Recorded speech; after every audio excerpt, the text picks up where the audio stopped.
Good morning, good afternoon, good evening साथियों। आज 18वें दिन की क्लास है और आप मेरे साथ हैं मैथमेटिक्स के परसेंटेज टॉपिक के साथ में, जो कि हम ले रहे हैं UP TET, C TET, super TET और अदर कम्पिटिटिव एग्ज़ाम्स के लिए। साथियों, आपसे एक बात कहना चाहूँगा कि आप लोग कमेंट बॉक्स में कम से कम मैसेज तो डालिए कि आप जो मुझे सुन रहे हैं, क्या वो आपको पसंद आ रहा है, समझ आ रहा है या नहीं आ रहा। तो मैं ज़रूर अगर मुझे लगेगा कि हाँ आपके कमेंट बॉक्स में कुछ कमियां नज़र आ रही हैं तो मैंने इम्प्रूव करने की कोशिश करूँगा। तो कमेंट बॉक्स में मैसेज ज़रूर डालिए, वीडियोज़ को सब्सक्राइब कीजिए, चैनल को सब्सक्राइब कीजिए, वीडियोज़ को शेयर कीजिए, लाइक कीजिए, ताकि मेरा मोटिवेशन बना रहे और मैं और वीडियो बनाऊं। अगर मुझे मोटिवेशन नहीं मिलेगा तो फिर मुझे इंटरेस्ट नहीं आएगा वीडियो बनाने में। चलिए बात करते हैं आज की क्लास के बारे में। टॉपिक है परसेंटेज। अब क्या है परसेंटेज में, देखिए हम क्या है कि किसी चीज़ को कंपैरिजन करने के लिए किसकी ज़रूरत पड़ती है? प्रतिशतता की। यानी कि किसी चीज़ को हम नापते हैं या उसके बारे में जानकारी हासिल करते हैं, वो क्या करते हैं? प्रति सौ। इसके बारे में हासिल करते हैं प्रति सौ। यानी कि कोई चीज़ आपके पास है, आपके पास नुकसान हुआ, आपके पास आई, आपको फ़ायदा हुआ, आपको घाटा हुआ, तो वो जानकारी, वो जो कंपैरिजन हम लेते हैं वो 100 के हिसाब से एवरेज लेते हैं। मतलब प्रति 100 में कैलकुलेशन करते हैं कि आपकी जो नुकसान हुआ वो प्रति 100 पे कितना हुआ, आपको फ़ायदा हुआ तो प्रति 100 पे कितना हुआ। देखिए बात करते हैं कि अगर आपके पास 200 रुपये हैं, आपके पास कितने हैं? 200 रुपये हैं, ठीक है। और उसमें से आपको नुकसान कितने का हुआ? 80 रुपये का हो गया। आपके दोस्त के पास कितने हैं? 100 रुपये हैं, उसको कहीं पे नुकसान कितना हो गया? 60 रुपये का, या फ़ायदा हो गया 60 रुपये का। कोई भी एक चीज़ ले लेते हैं, तो हमें उसकी क्या करना पड़ेगा? उसे अगर हम इसे भिन्न के रूप में तोड़ने की बात करेंगे तो कैसे करेंगे? 80/200 कर लिया, फिर उसको कैलकुलेशन यहाँ पे ली तो क्या हो गया? 40/100 हो गया। यहाँ पर 40/100 हो गया और यहाँ पर 60/100 हो गया। अब हमें क्या करना है? इसको परसेंटेज में तोड़ना है। परसेंटेज में बनाने के लिए क्या करते हैं हम? किसी भी संख्या को, कोई भिन्न हो संख्या हो, तो उसे गुणा कर देते हैं 100 से, तो वो प्रतिशत में आ जाती है। तो अब इस भिन्न को हमने क्या करा है? 40/100 को इससे किससे गुणा कर दी? 100 से गुणा कर दी। तो कितना आ गया यहाँ पर? देखो ये 100 से वाला 100 कट गया, बचा क्या? 40% आ गया। ऐसे ही 60/100 को हमने क्या करा? 100 से गुणा कर दी, तो इस वाले 100 से क्या हो गया? ये वाला 100 कट गया, यहाँ पर कितना बचा? 60% आ गया। तो क्या हुआ? इसको अभी हम और तोड़ सकते हैं। देखो कितनी बार यहाँ हम इसको काटिए, इसको कितने से कट सकता है ये? 10। एक जीरो से तो एक जीरो काट दिया हमने, सिंपल एक जीरो काट दिया। अब किससे काट रहे हैं हम? 8। 4 दूनी 8 और 4 पंजे 20, ठीक है। ऐसे इस तरह से इसको हम काट देंगे। एक जीरो से तो एक जीरो कट गया यहाँ पर, ठीक है। अब किसको काटो? 2 3 6 और 2 पंजे 10। तो यहाँ पर हमारे पास जो भिन्न आ गई, वो भिन्न आ गई कितना? 2/5 और 3/5। यानी कि मुझे 5 में से ₹2 हैं मेरे पास। यदि मेरे से क्या आ जाए कि 200 में से 80 रुपये बचे मेरे पास, तो इसका मतलब क्या है, अगर मेरे पास 5 रुपये थे तो उसमें से 2 बचे। यहाँ पर मेरे दोस्त के पास कितने, 5 रुपये में से 3 रुपये बचे। अगर हम यही बात करते हैं, यानी कि 200 में से अगर मुझे 80 का नुकसान हो गया और मेरे दोस्त को 100 में से 60 का नुकसान हो गया, यानी कि दोस्त के पास 100 रुपये थे, उसे 60 का नुकसान हुआ, तो यानी कि उसका 5 रुपये में से 3 का नुकसान हो गया, यानी कि 5 हिस्सों में से 3 हिस्से का नुकसान हो गया। ठीक है। इसी तरह से मेरे को यहाँ पर क्या हमने कैलकुलेशन ली, 100 रुपये नहीं थे हमारे पास, मेरे पास कितने थे, 200 रुपये थे। ठीक है। अब मुझे कितना हुआ यहाँ पर, मुझे 5 हिस्सों में से 2 हिस्सों का नुकसान हो गया। ठीक है।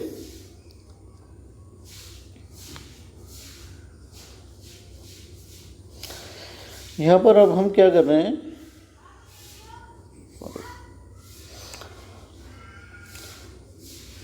इसको फ्रैक्शन को हमने तोड़ा। यहाँ पर 5 में से 2 को नुकसान हुआ मेरे को।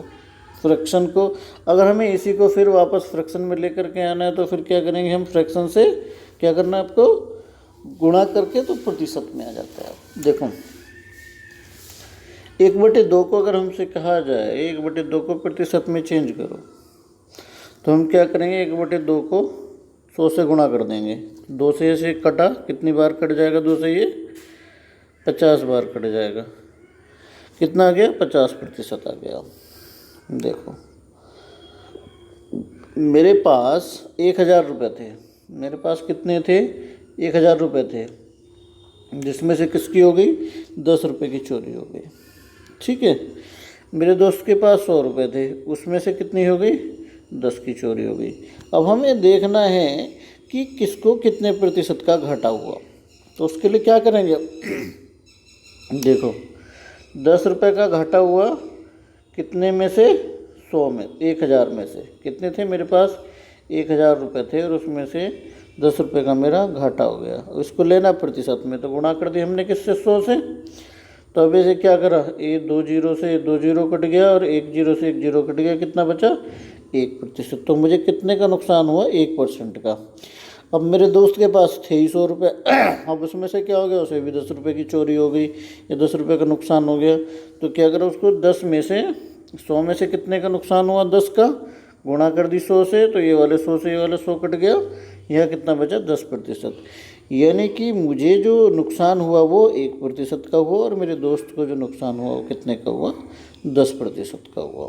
क्यों, क्योंकि मेरे पास 1000 रुपये थे और उसके पास 100 रुपये थे, नुकसान दोनों को 10 का हुआ, तो मुझे 1% का, उसे 10% का नुकसान हुआ।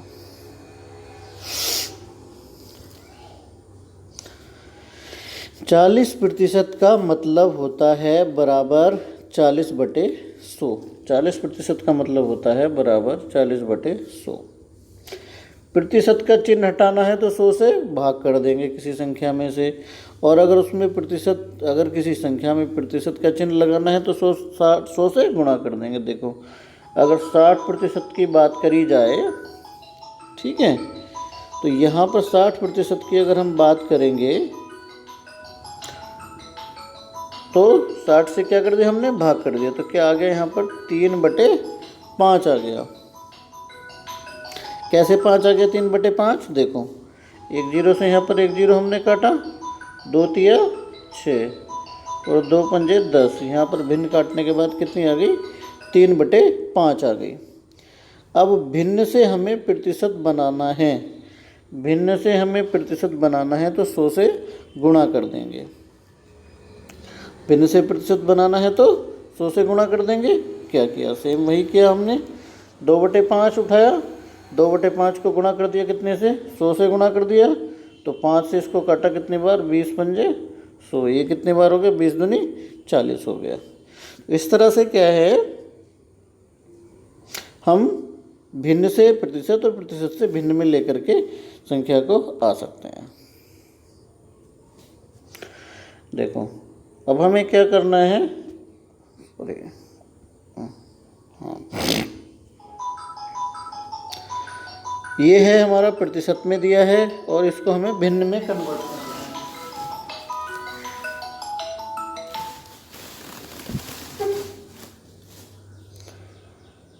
10%, उसको हमें भिन्न में कन्वर्ट करना है। ठीक है, क्या करेंगे हम 10% को क्या करेंगे 100 से भाग कर देंगे, तो ये क्या हो गया 1 0 से 1 0 कट गया, कितना आ गया 1/10 आ गया। 5% को किसने 5/100 लिख दिया हमने, तो 5 से कितनी बार 5 एकम 5 और ये कितनी बार कट जाएगा 20 बार कट जाएगा, कितना आ गया 1/100 1/20 आ गया। अब 15% है, 15% को हम क्या करेंगे फिर वही 100 से भाग करेंगे, तो क्या कटेगा ये 5 से काट देंगे, 5 दिया 15 और 20 बार कट जाएगा ये। अब 25%, इसको 25 एकम 25 और 25 चौका 4 बार कट गया, तो ये कितना आ गया 1/4 आ गया। देखो ये प्रतिशत से हमने क्या प्रतिशत में संख्या लिखी, प्रतिशत में लिखा हुआ था तो हमने इसे भिन्न में कन्वर्ट कर दिया। देखो अब कुछ इस तरह से होगा, 8 से ही 1/3% लिखा हुआ है, तो क्या करेंगे पहले तो इसको क्या करेंगे सरल भिन्न के रूप में कन्वर्ट करेंगे। कैसे करते हैं 3 से 8 को गुणा करेंगे, 3 8 24 और 1 25/3 हो गया। अब इसको भाग करेंगे 100 से, यहाँ से हम काटाफिटी करेंगे 25 चौका 100, ठीक है, और 4 तिया 12, 1/12 हो जाएगा। ये 25 से हम इसको 100 को काट देंगे कितनी बार 4 बार कट जाएगा। ठीक है, अब 16 से ही 2/3 है, इसको हमने कन्वर्ट करा 16 तिया 48 और 2 50/3 गुणा 100, 50 से काट देंगे 2 बार 100 को, तो 3 दूनी 50 से 16 तिया 48 और 2 50, 2 और 3 दूनी 6, ये हो जाएगा यहाँ पर 1/6, सॉरी 1/12 नहीं 1/6। अब 12 से 1/2 है, इसको क्या करें हम 12 दूनी 24 और 1 25/2 गुणा 100, तो 25 चौका 100, 25 से हम काटेंगे 25 चौका 100 और 4 दूनी 8, 1/8 आ गया यहाँ पर। ऐसे ही 9 से 1/11, तो 11 9 99 और 1 100/11 हो गया, और यहाँ से 100/100 कट गया, क्या बचा 1/11 बचा। ठीक है,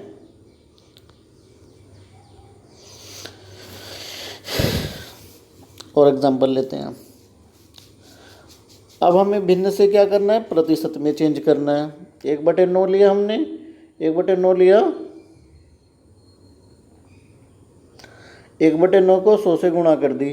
ठीक है, क्या हो गया यहाँ पर ये 100/9 हो गया। अब हमने क्या करा, जब हम 9 से 100 को भाग करेंगे तो क्या आ जाएगा, पूरा पूरा तो जाएगा नहीं, तो क्या बचा 11 बार चला गया और वहाँ पर एक शेष बच गया, तो शेष को हम क्या करते हैं ऊपर लिख देते हैं, जितना भी भागफल जाता है सही में लिख देते हैं और बटे में तो जो होता है वो लिखती हैं 9। अब 1/7 है, उसको किस में करना है 1/7 गुणा 100 कर दिया हमने 1/7। अब 7 से इसको भाग करेंगे तो कितना आएगा, देखो 7 एकम 7 3 बचा, 100 को हम भाग कर रहे हैं और 7 चौक 28। अब क्या बच जाएगा 2 शेषफल बच जाएगा, तो 2 शेषफल ऊपर लिख दिया हमने, 14 जो भागफल आया था वो सही में लिख दिया और 7 बटे आ गया। ये यहाँ पर भाग करके अलग देख सकते हैं। अब क्या है 1/3 है, 1/3 गुणा 100, तो बराबर क्या हो जाएगा 33 से 1/3, आप अलग से भाग करके देख सकते हैं।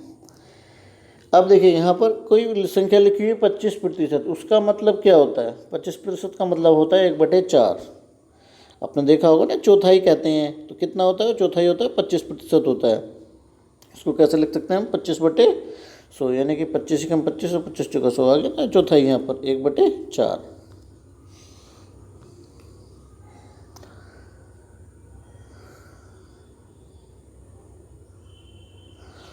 देखो इसे हम आकृति के हिसाब से समझने की कोशिश करते हैं। देखो ये पूरा आयत है, अगर इसको कह दिया जाए भिन्न के रूप में लिखा जाए तो हम इसको क्या लिख देंगे 1/4। लेकिन यही अगर इसको हम यहाँ पर अगर किसी संख्या का 25% क्या है, देखो अभी एग्जांपल बाद में समझेंगे, ये क्या हो गया, तो इसको हम क्या कह सकते हैं, इसको हम 25% भी लिख सकते हैं, 25% भी लिख सकते हैं इसको। ये जो हमारा रेखांकित भाग है इसको हम क्या लिख सकते हैं 25% लिख सकते हैं। क्यों लिख सकते हैं, देखिए इसका कारण है ये क्या है, अगर हम इसको पूरे को 100 मान लें, हम प्रति 100 पे जो परसेंटेज हम निकालते हैं प्रति 100 पे निकालते हैं, इसका मतलब पूरे को हम 100 मानेंगे। अब 100 मानेंगे तो 100 में से जो चौथाई हिस्सा है, ये वाला रेखांकित हिस्सा है, तो हम इसको क्या कहेंगे, 25/100 ही लिखेंगे ना, तो क्या हो जाएगा, सिंपल 1/4 हो जाएगा। यानी कि 100 में से एक चौथा भाग उसमें से 100 का क्या है, 100 को हम 4 जगह डिवाइड करेंगे और उसका एक भाग, तो 100 को 4 जगह डिवाइड करा 25 25 25 हो जाएगा, तो वो एक हिस्सा चौथा हिस्सा हो जाएगा, तो इसको हम क्या कहेंगे, 25% कहेंगे। देखो अब यहीं पर आप कह दिया जाए किसी से, अगर किसी संख्या का 25% 30 है तो संख्या ज्ञात करें। देखो ये बोल दिया कितना है, इतने भाग क्या है, ये 25% है, सिंपल हमें दिख ही रहा है भाई, 4 भागों में से एक भाग है तो 25% हो गया। अब उसने कहा दिया कि अगर ये 30 है, अगर इसकी वैल्यू 30 है तो पूरे की वैल्यू कितनी होगी भैया, 30 × 4 होगी, सिंपल 30 ये 30 ये 30 ये 30 ये 3 चौक 12, पूरे की वैल्यू 120 होगी, सिंपल सी बात है। तो इसी तरह से इन क्वेश्चंस में हमें क्या आ जाएगा भाई, ये तो चौथाई में से क्या कर देंगे, ये इसको क्या करेंगे, या तो एक हिस्सा यहाँ पर कम हो गया या एक हिस्सा इसमें से जुड़ जाएगा भाई, इस तरह से। तो हम एग्जांपल लेते हैं, यानी कि 20% बराबर क्या हो जाएगा, 1/5 हो जाएगा, क्योंकि 20/100 करेंगे। तो इसको हम लिख सकते हैं 5 का 20% अगर हमसे पूछा जाए तो क्या करेंगे, 5 × 20/100 कितना हो जाएगा यहाँ पर, देखो 20 पंजे 100, ये 5 बार कट जाएगा यहाँ पर, और 5 से 5 कट जाएगा, कितना बचेगा यहाँ पर, 1 बचेगा। ठीक है, अब 30% को क्या लिख सकते हैं हम, 30% क्या है, 3/10 लिख सकते हैं। क्यों, 10 का 30% क्या है यहाँ पर, कितना लिखेंगे, 10 का 30% अगर पूछा जाए तो क्या करेंगे हम, 3 × 10 × 30/100 लिख देंगे, सिंपल।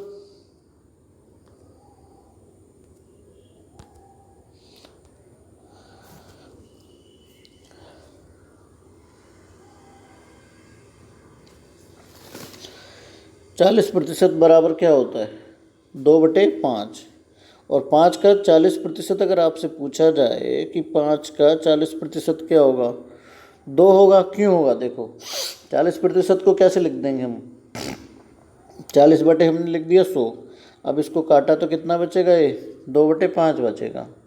तो हमसे क्या कहा जा रहा है कि 5 का, यानी कि ये जो नीचे जो है 5 का 40% क्या होगा, जो ऊपर बचा हुआ है वही तो होगा 2। इसी तरह से मुझे कितने का लाभ होगा यहाँ पर, अगर मुझसे बात की जाए कि 40% का लाभ हुआ है तो 5 में से कितने का लाभ हुआ, 1 का लाभ हुआ, 6 हो गए मेरे पास। कैसे, 30% क्या हो गया, अगर यहीं पर हम 30% की बात करें तो 10 से कितना हो जाएगा, 13 हो जाएगा, 3 का लाभ हुआ। देखो एग्जाम्पल से समझते हैं, अगर श्याम की आय राम की आय से 40% अधिक है, ये क्या है, श्याम है, ये क्या है, राम है। अब हमें पता 40% क्या होता है, 2/5 होता है, यानी कि उसकी जो आय है वो कितनी है, 40% क्या होता है, 2 होता है, 5 में से 2 होता है, यानी कि 2 और बढ़ जाएगा, यानी कि 7। तो क्या हो जाएगी, अगर राम की आय श्याम की आय से 40% अधिक है, ठीक है, कितनी बढ़ जाएगी, 2 बढ़ जाएगी। क्यों बढ़ जाएगी, क्योंकि हमें पता है कि 40% किसके बराबर होता है, 2/5 के बराबर होता है। इसी तरह से राम की आयु श्याम की आयु से 40% अधिक है, भाई सिंपल वही चीज़ तो हम भी क्या करेंगे, 40% अधिक क्या होती है, 2/5 होती है।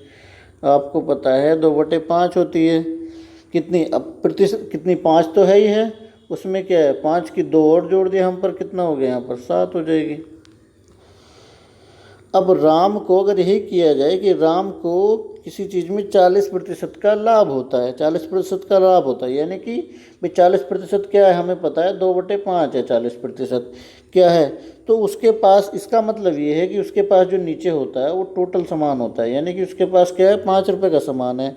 अब उसे अगर 40% का लाभ हुआ तो वो कितने रुपए में बेचेगा, उसे 7 रुपये में बेचेगा, क्योंकि इसको कितने का फ़ायदा हुआ, यहाँ पर 2 हुआ है। यानी कि हमें पता है 40% क्या होता है, अगर हमारे पास 5 सामान में है तो 2 हैं, उसका फ़ायदा हमें कितना हुआ, 2 हुआ। तो वो कितने को बेचेगा वो, अगर कोई उसके पास 5 रुपये का सामान है, उसे 40% का लाभ लेना है, तो उसे कितने में बेचेगा वो, 7 रुपये में बेचेगा। इसी रेशो में उसे हम आगे बढ़ाते चले जाएंगे। देखो इस तरह से राम की आयु श्याम की आयु से 15% कम है। अब 15% क्या होता है, 3/20 होता है। यहाँ पर हमने कैलकुलेशन ले ली, 15% कितना होता है, 3/20 होता है। यानी कि तो इस हिसाब से श्याम की आयु अगर 20 साल थी और उसकी 15% कम है, तो 15% का क्या मतलब होता है, 3, 20 में से 3 कम है, यानी कि उसकी फिर कितनी होगी, श्याम की आयु कितनी होगी, 15% हो जाएगी। सिंपल सी बात है। एक दुकानदार को 15% की हानि हुई। अब आपको पता है 15% कितना होता है, 3/20 होता है। आप कैलकुलेशन ले सकते हैं, 15% क्या होता है, 3/20 होता है। अब क्या हुआ, इसका मतलब उसने जो सामान खरीदा था वो 20 रुपये का खरीदा था। अब उसकी कितनी हुई, हानि कितनी हुई, 3 रुपये। भाई 15% की हानि, इसका मतलब 3 रुपये की हानि हुई, तो उसका सामान कितने का बिकेगा, 17 रुपये का बिकेगा। एक मशीन की कीमत प्रतिवर्ष 15% कम होती रहती है। 15% का मतलब क्या होता है, 3/20। हमने भिन्न के रूप में इसको कन्वर्ट कर लिया, क्या करा, 3/20। अब आप पूछेंगे 3/20 कहाँ से आ रहे, भाई 15% क्या होता है, 15 हमने क्या लिख दिया, उसको 100 लिख दिया, भिन्न के रूप में कन्वर्ट कर दिया। तो वहाँ से हमने काटाफिटी करी तो हमारा क्या आ गया, 3/20 आ गया। यानी कि पहले वर्ष में क्या हो गया, उसकी कीमत कितनी थी, 20 थी। अब उसमें से कितनी ऊपर वाला जो अंश वाला भाग होता है उसको ही हम कैलकुलेशन में लेते हैं। क्या हुआ, 15% कम हुई, इसका मतलब 20 में से 3 कम हुई, यानी कि दूसरे वर्ष कितनी हो जाएगी, उसकी कीमत कितनी हो जाएगी, 17 रह जाएगी।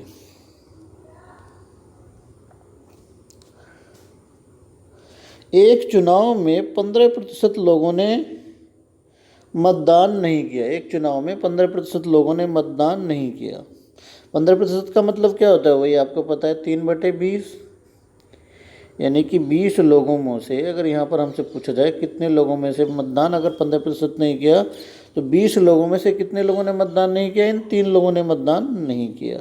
यानी कि कुल लोग कितने थे, 20, 3 ने मतदान नहीं किया, तो मतदान कितना हुआ, 17 लोगों ने मतदान किया। यानी कि हमसे कह दिया जाए कि कुछ लोगों में से 15% लोगों ने मतदान नहीं किया, तो यहाँ पर 15% को हमने 3/20, इसका मतलब 3 लोगों ने, 20 में से 3 लोगों ने मतदान नहीं किया।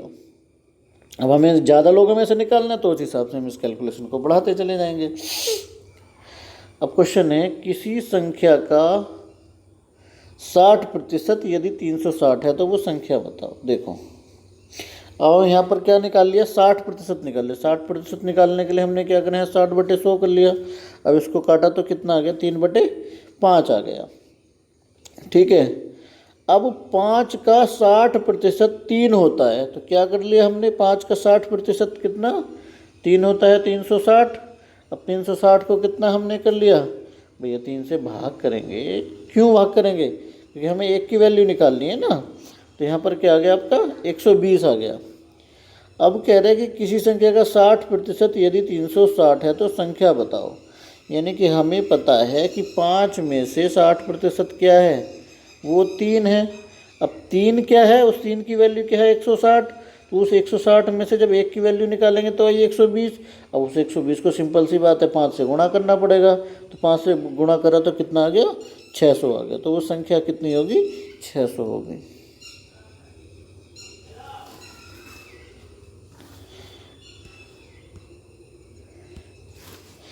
एक व्यक्ति 10% की दर से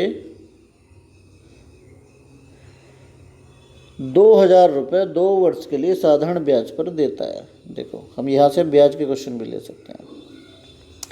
हमें क्या करना है, साधारण ब्याज पर देता है, हमें साधारण ब्याज पता करना है। ब्याज कैसे पता चलेगा, हमें मिश्र धन पता करना पड़ेगा। 10% की दर से 2000 रुपये 2 वर्ष के लिए, 10%। अब 10% को हम कन्वर्ट करेंगे भिन्न में, तो इसको 10/100 कर दिया तो यहाँ से काटा कितना आ गया, 1/10 आ गया। यानी कि क्या है कि 10 रुपये पे 1 रुपये का ब्याज लग रहा है। यहाँ पर क्या देखिए, यहाँ से पता चलता है हमें 10 रुपये पर 1 रुपये का ब्याज लग रहा है। तो यहाँ पर 10 रुपये क्या हुआ, आपका मूलधन हुआ। ये हमारी कैलकुलेशन के लिए ले रहे हैं, एक्चुअल में क्या है 2000 मूलधन है, लेकिन हमारी कैलकुलेशन के हिसाब से क्या हुआ कि अगर 10 रुपये हमारे पास हैं तो उसमें 1 रुपये का ब्याज लग रहा है। तो 10 रुपये मूलधन है तो 1 साल बाद कितना, 1 रुपये ब्याज देना पड़ेगा। इसी हिसाब से 2 साल बाद कितने, उसे 2 रुपये ब्याज देना पड़ेगा। तो मिश्र धन कितना हो जाएगा, 10 और 2 12, और तो यहाँ से ब्याज कितना निकल गया, सिंपल सी बात है 2 रुपये। यानी कि 10 रुपये पर 2 साल बाद उसे 12 रुपये देने पड़ेंगे। यदि उसने 10 रुपये लिए थे उधार तो उसको 10% इंटरेस्ट के हिसाब से अगर बात करें तो 2 साल बाद 12 रुपये देने पड़ेंगे। अब हमें क्या पता है 10 की वैल्यू कितनी है, यहाँ पर आपको पता है 2000 है। यानी कि 10 की वैल्यू क्या मतलब, 2000 को 10 से भाग करो तो क्या है 200। यहीं पर क्या है कि 12 अब रुपये हो गए, 12 हो गए, 12 को 200 से गुणा करना पड़ेगा, सिंपल सी बात है। 200 से क्यों, यहाँ से जो 200 निकल कर गए हैं तो क्या हो गया, ये 2400 हो गया। तो ब्याज कितना हुआ 2400, मूलधन कितना हुआ 2000। देखो यहाँ पर मूलधन निकल के कितना आया था, ये 2000 इसने बताया था, तो उसको कितना ब्याज होगा, 400 रुपये ब्याज देना पड़ेगा।